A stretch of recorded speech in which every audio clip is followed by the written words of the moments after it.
How to fix authentication error in Pokémon TCG Pocket.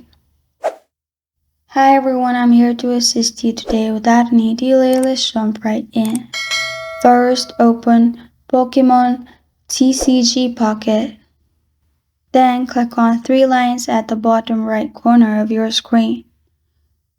In here, simply click on Others at the bottom. Then click on Account and unlink and link the account. If you're logged in from Google account, link it with Nintendo or other options and do the same.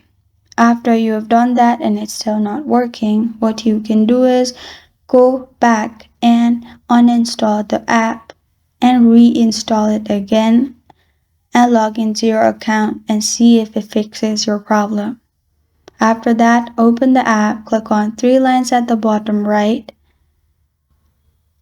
and then click on Other again. Do this if both of the method does not work. Then go to Customer Support. In Customer Support, simply scroll down. Scroll down till you find Contact Us and click on Contact Us.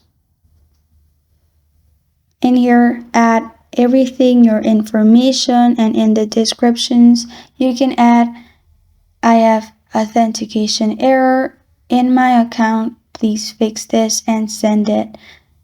Pokémon TCG Pocket will get back to you and solve your problem. This is how to fix authentication error in Pokémon TCG Pocket. Thank you for joining me today. If this video helps you out, please leave a like and subscribe for more. Got a question or want to suggest a topic? Comment below. Thank you for watching.